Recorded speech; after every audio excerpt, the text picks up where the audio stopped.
Hardhat's all about showing up to play hard, doing what it takes to win. If you want to cement legacy, win another. He's your third center. You don't want to puff him up too much, but it's hard not to. This is maybe the most I've ever agreed with you. This was the time to move off Holiday, and I think this was a good deal to do it. I think earlier in the offseason, there were reports that the Celtics would have to part ways with draft picks to get off this deal. And that never made sense to me. I think I've probably refuted that like 50 times this offseason on our Garden Report podcast, on my podcast, anywhere anybody would listen to me. And I think this shows you, A, that there's value for this contract, that obviously the Blazers value Jrue, whether they want to keep him, which is kind of where it looks like it's leaning, or reroute him for value. I don't know exactly what their game plan is. But they gave up picks and they gave up a young prospect who isn't perfect and certainly has his flaws. And honestly, I thought he was a little bit younger than he is. He's 26 years old. Simons? Yeah. I thought if you had asked me an hour ago, I would have said Simons just turned 24. You're 27 calling a 26-year-old old? No, he's not a young prospect. He's in the middle of his prime. So yeah, I think, he is who he is at this point. I don't think Simons, right. And I think in my head he's still like I still have like a ceiling for him because I was excited about him a few years ago. So ultimately, I think what is intriguing here is that he's on an expiring deal that's going to be a lot easier to trade in theory than what we thought Jrue was going to be.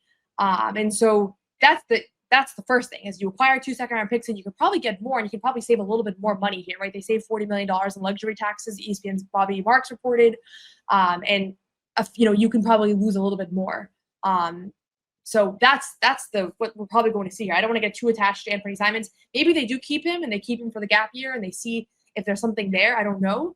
But it's also very much possible that they get more assets and save more money on this, in this trade. Yeah, I think that could go in either direction. And it's the same conversation we had with Holiday. It's the same conversation we're having with Porzingis now.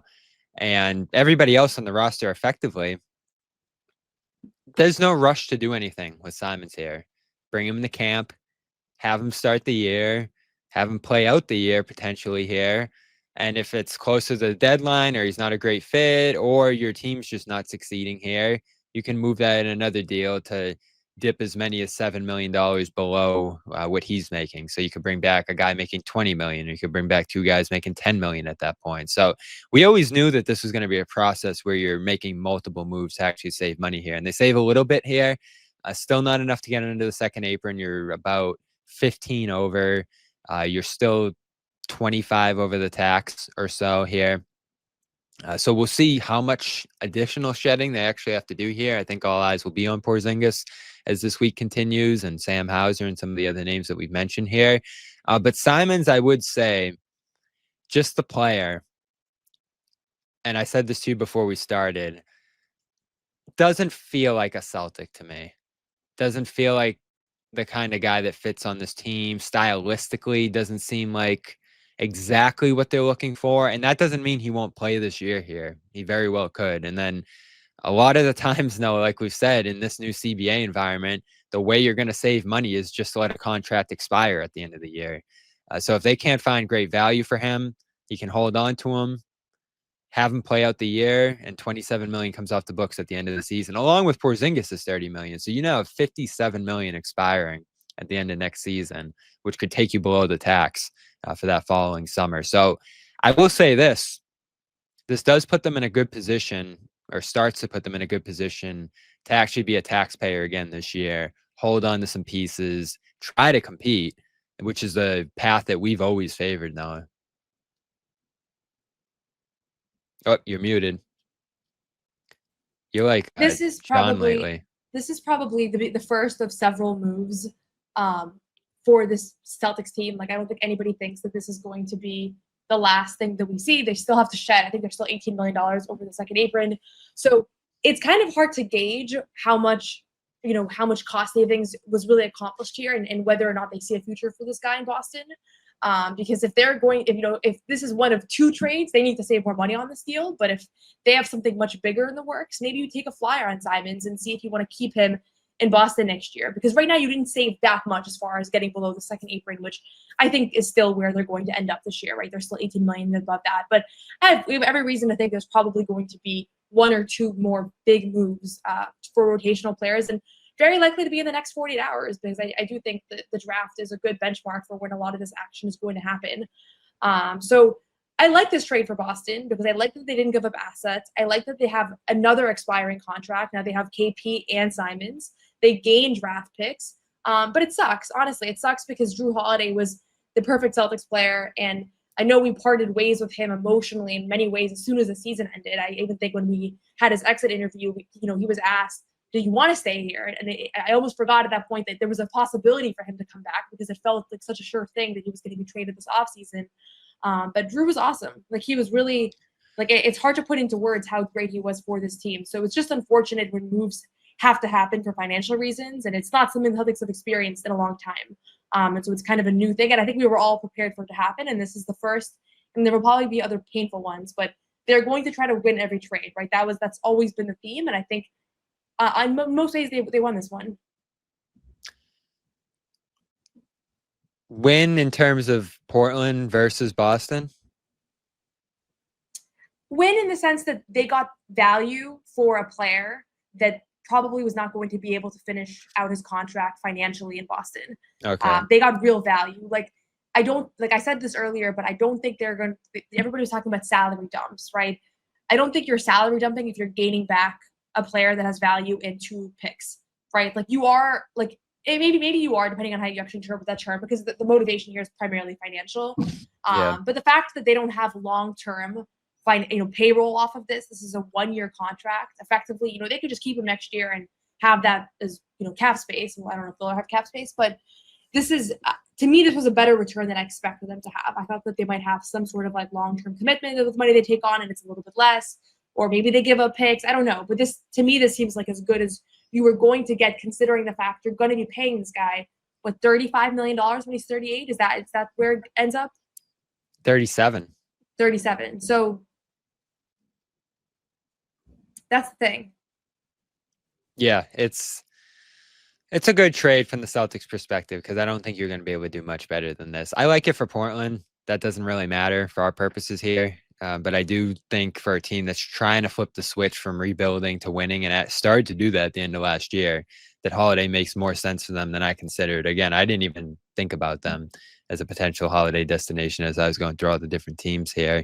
But they had a surplus of guards. You get Scoot Henderson and all the different guys that they've accumulated. They had Denny Avdia, another ball handling, big wing. So Simons became relegated in some ways there. And like you said, had a strong start to his career, some big games. He's definitely got some scoring punch that's captivating, and he puts up threes in droves. He's a guy that will shoot 10 threes a game.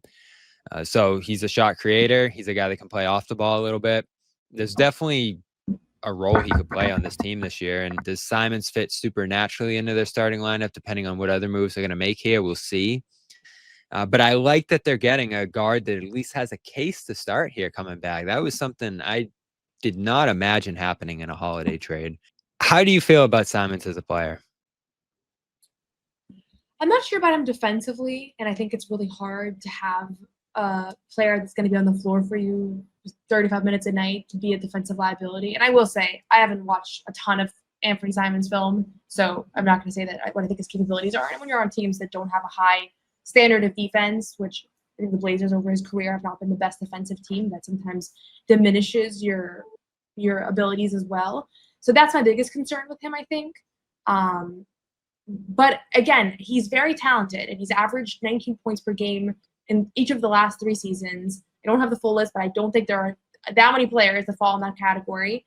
Obviously, the Blazers didn't view him as a part of their future because they, dealt him. And so to me, that's a little bit of a red flag that, like, a young team that's trying to win in the coming years, like, did not see him. They saw him as kind of as the piece that they're willing to part ways with. Kind of similar to like the Jalen Green trade, where, and I know those are 2 very different players, but the Rockets clearly have a lot of young prospects and young pieces, and they didn't view Jalen Green as one of those guys that's going to help them. At least if they have to give somebody up, he was the first to go. So I feel okay about him. But I like that he's very talented and he's a proven scorer, and that he's a great 3-point shooter, or at least a very solid 3-point shooter, because whether he fits in Boston or elsewhere, like, there is clearly going to be a market for him. And if he does stay with the Celtics, he's 26 years old, so you're losing 8-9 years of age. And he's somebody that's going to still be in his prime when Tatum returns from injury. So if this somehow works out, and I right now I'm leaning against that, and I don't think that he'll be a Celtic for very long, but we'll see. Things will become much more clear in the next 48 hours. I definitely think it makes sense. So I just pulled up, the Ringer has a top 100 list players in the league. I was curious whether he cracked their top 100 because I think I would have him as a borderline top 100 player. He's 87th on theirs, just above Tari Eason, just above Peyton Pritchard, just above Paul George, Aaron Nesmith, Vucevic. This guy's really good. Now, is he a fit? That's the question. Does he play off Wade and Brown and some of the other guys who are going to be playing here comfortably? I do think he's a guy, as great as he probably is off catch and shoot, that handles the ball a little bit and uses his rhythm to get his and all of that. His assist to turnover ratio is really good, probably better than I would have expected. Given his usage, I'm not sure if 2 turnovers a game is great, but 4.8 assists per game for a guy who didn't always have the ball there in Portland, especially with Scoot factoring in now and Shaedon Sharpe and some of the other guys that they're working in that offense. That's a good number. And then 19 points a game on 36 3-point shooting, and he's been higher than that at different points in his career. He shoots such a high volume that you think a guy's going to dip down a little bit when you're shooting 8, 9, 10 threes a game. It's kind of the Tatum story too. This guy can really shoot, and there is a case that he's the best shooter on the team immediately. I'm sure Pritchard will have something to say about that, and Hauser certainly. But in terms of creating your own shot, shooting from distance, taking 10 threes a game, this guy can really shoot. And he's joining a team that wants to shoot a lot of threes. So, listen, he's got some flaws in his game. He was an awkward fit in Portland, and I think he pretty much joined that team as the guy who was like, all right, go do everything because we're rebuilding. So I think it's awkward for a guy to transition from that into a role on a team like Boston. And again, I think the focus is going to be trying to win next year. But if they don't get value for him this summer, which they very well might, I think that's going to be their North Star, right? Now, actually getting stuff back for all these different guys, not just trying to move out the money and dump and cut down to some smaller players here. I don't mind starting the year with a guy like this. Again, it's my same thought as on Porzingis. Is Porzingis perfect this year? No. Does he have some flaws, some things that are going to be issues in the season coming up? Probably. But it's $57 million between those two that's just going to expire at the end of the year. If you don't move those guys and you just let them go at the end of the season, you're probably diving below the tax at that point. So to just end up with a guy who's a borderline starter here for you potentially and expires at the end of the year and achieves a lot of your financial goals just by doing that, and you have the possibility of actually getting stuff back for him on top of this, that's what makes this trade so great for me. And again, I'm not the biggest Simons fan, but he's a real high quality NBA player and a young one at that you got back for Holiday. Again, I don't think any of us were expecting someone this good to be coming back. No, he's definitely a higher caliber player than I expected. I did not expect a top 100 player by the Rangers ranking. So I think that's the thing that's encouraging about it, whether or not you like his fit, whether or not you're the biggest believer. And again, he plays for the Portland Trailblazers. I watch him play maybe 6-7 times a year. So I'm not going to act like I'm the expert on him. And I look forward to getting to know his game better and his strengths and weaknesses. And are you going to write a profile? I don't know that I'm going to write a profile yet. Let's see how the next couple of days here go. Because ultimately, I do think that there are going to be a sequence of other moves between now and the end of the draft. This is the test you posed. I'm going to try to resist writing a profile. Yeah, and I feel pretty apt to resist it right now. But I think the biggest thing that I took away from this is, like you said, they now have 2 expiring deals, and so whether they keep those 2 deals on the books and just let that money expire, that's going to mean that there was a big trade with somebody else because they are going to shed more salary here. So if you're telling me right now Anfernee Simons and Kristaps Porzingis are on the roster come October, that means that to me they traded Jalen or Derek, probably one of those 2 guys. I'm trying to think if I'm missing anybody. Right? So yeah. To get to, they're still $18 million above the second apron. And again, it's never been outwardly stated that is exactly the line that they're going to reach this offseason. But I think it's been all but stated. And Wade Grossbeck went on EEI a couple months ago and said, no teams are going to stay in the second apron for multiple years. 3 out of 4 years is when other penalties kick into play. So I don't think that you're going to see them in the second apron this year on a year that's in some ways a gap year with Tatum sidelined. So to me, they still need to shed $18 million in salary. If they don't do this with the expiring contract, you are almost certainly going to see a trade that includes Jaylen Brown or Derek White. So that's where I'm at right now. And that's why I'm curious what they do with this contract, because if they keep him, it significantly increases the chances that one of those two guys, if not both, I think would probably be one of them, is the next announcement here. I still think it's more likely than not that Kristaps Porzingis gets traded. Jrue Holiday and Kristaps, both of their names have been floating around for a long time now. I think that Jrue was probably not blindsided that he was traded. I think that there was an understanding when he signed that deal, most likely. So we'll see kind of how that plays out. But that's why I do think that they'll probably trade Simons and or Porzingis, because I still think it's more likely than not that they hold on to Derek White and Jaylen Brown. And that's kind of where you're at as far as saving money. Like this deal did not save you a whole lot, right? $4 million in actual savings, and I know $40 million in the luxury tax. But as far as that $22 million you needed to lose to get below the second apron, you made a little dent here. Yeah, 4.7 million. So you're 25% of the way there effectively to the second apron line, which isn't a bad start.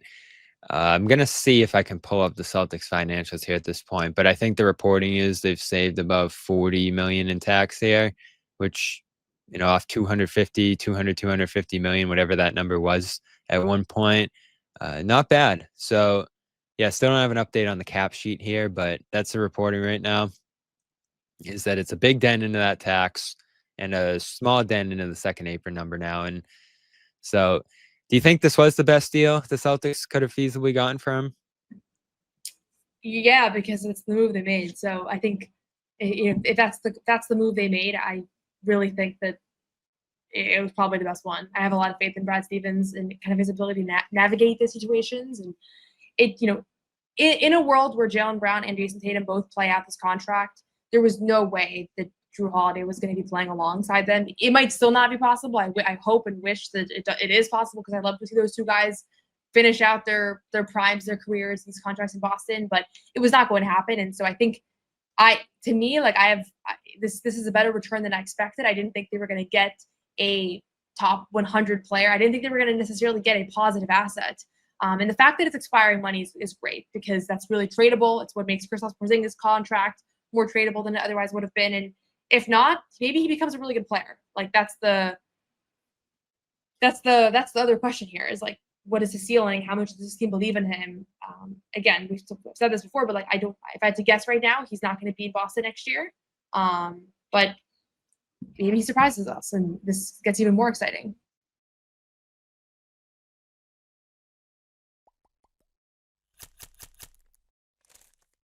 No one's sneaking a vegan brownie by me, I'll tell you that. Okay, you know what, John? We're going to do it. You have to feel that way too, Bobby. I have to feel that way. Let's Yeah. slide Al over and make Luke your first center. Bobby, we gave you Luke hour early. We're not going to end this on a damn conversation about Luke